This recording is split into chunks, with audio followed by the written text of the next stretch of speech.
দাদা আৰ্থিক সমস্যাত বহুতে জুৰুলা হৈ থাকে, মানে আৰ্থিক সমস্যাক লৈ টেনচন হৈ থাকে। হয়। কেনেকুৱা ঘৰুৱা উপায় আছে যাতে আৰ্থিক সমস্যা বুলি ক'লে বিভিন্ন ধৰণৰ সমস্যা থাকে। বহুতৰ ইনকাম আহে, এক্সপেন্সেছ বহুত বেছি, কিছুমানৰ ইনকামেই নাই। যদি আমি সেইটো চাম, বাস্তুৰ পিছত ইম্পৰ্টেণ্ট আহি পৰে। যদি আপোনাৰ নৰ্থ ডাইৰেকশ্যনটো খুব ডেমেজ, নৰ্থত যি মানে হেভি বস্তু আছে বা নৰ্থটো খুব বেয়া হৈ আছে, তেতিয়াহ'লেও অপৰচুনিটি নাহিব, ইনকামৰ অপৰচুনিটি নাহিব। যেনিবা তোমাৰ নৰ্থ ঠিকেই হৈ আছে, আৰু নৰ্থটো কেনেকৈ ঠিক কৰিব, যদি বেয়া হৈ আছে বা এই ধৰণৰ বাস্তু এক্সপাৰ্টে কৈ দিব। তথাপি যদি নৰ্থৰ ফালে যদি ৰেড কালাৰ হৈ গ'ল, ব্লেক কালাৰ হৈ গ'ল বা হেভি বস্তু আছে, তেতিয়া নৰ্থটো বেয়া হোৱা বুলি ধৰা হয়। নৰ্থ ভাল কৰিবৰ কাৰণে সেইবিলাক আঁতৰালা। তাত ৱাটাৰ ফাউণ্টেইন, তাৰপিছত একুৰিয়াম, এইবিলাক যদি ৰাখা যায়, পানীৰ চ'ৰ্চ ৰাখা যায়, তেতিয়াহ'লে তোমাৰ নৰ্থটো ভাল হ'ব। আৰু নৰ্থ ভাল হোৱাৰ লগে লগে অপৰচুনিটি বাঢ়িব।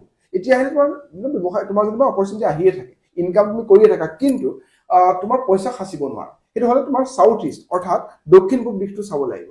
অগ্নিকুণ্ডটো চাব লাগিব। অগ্নিকুণ্ড যদি ডেমেজ হৈ থাকে, তাত যদি হ'ব লাগে অগ্নিৰ জেগা, তাত যদি পানীৰ চ'ৰ্চ আহি গৈছে, তাত হ'ব লাগে য়েল্লো বা ৰেড বা এই ধৰণৰ কালাৰ হ'ব লাগে, যদি ব্লেক, ব্লু, গ্ৰীণ দি দিছা, তেতিয়াহ'লে তোমাৰ আৰ্থিক সমস্যা ভুগিব, মানে পইচা আহিব, ৰখিব নোৱাৰিব, সাঁচিব নোৱাৰিব।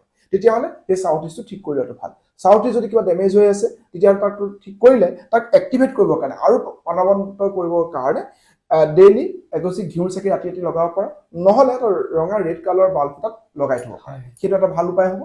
এতিয়াতো হৈ গ'ল, তেনে এইটো প্ৰফিট কেনেকৈ কৰিবা? ইনকামো হৈ যাব, তাত তুমি চ'ৰ্চ চলি আছে, তোমাৰ প্ৰফিট লাগে, তোমাৰ ছেভিংছ বঢ়াব লাগে। তেতিয়াহ'লে তোমাৰ ঘৰৰ ৱেষ্ট ডাইৰেকশ্যনটো, পশ্চিম ফাল ঠিক কৰি ল'ব লাগে।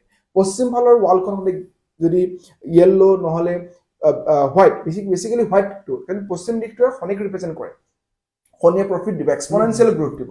তো এক্সপনেনচিয়েল গ্ৰোথৰ কাৰণে সেইফালে বিশেষকৈ ৱেষ্ট ডাইৰেকশ্যনৰ ফালে তুমি যদি সেয়া ৰাখিব পাৰা, মানে হোৱাইট কালাৰ কৰি থোৱা, য়েল্লো কালাৰ কৰি থোৱা, নহ'লে তাত যদি বৰুণ দেৱতাৰ ফটো, আমি একচুৱেলি এইটো বাস্তুৰ টিপছ হয়, বৰুণ দেৱতাৰ ফটো যদি ৰাখিব পাৰা, সেইখিনি তোমাৰ কাৰণে খুব ভাল হ'ব। লগতে ৱেষ্ট ডাইৰেকশ্যন মেনিফেষ্টেশ্যনৰ যিখিনি তোমাৰ ভাবি থৈছে, মই 1 লাখ টকা মান্থলি লাগে, 2 লাখ টকা লাগে, সেই মেনিফেষ্টেশ্যনৰ কাৰ্ড চাৰ্ড সেইবিলাকতো ৰাখিব পাৰা। আৰু যিমান পাৰা ৱেষ্ট ডাইৰেকশ্যনটো পজিটিভ কৰি ৰাখিবৰ কাৰণে মাজে মাজে তাত কৰ্পূৰ জ্বলাই পেলাই এক্টিভিটি কৰি থাকিব। হয়, থেংক ইউ। অ'কে।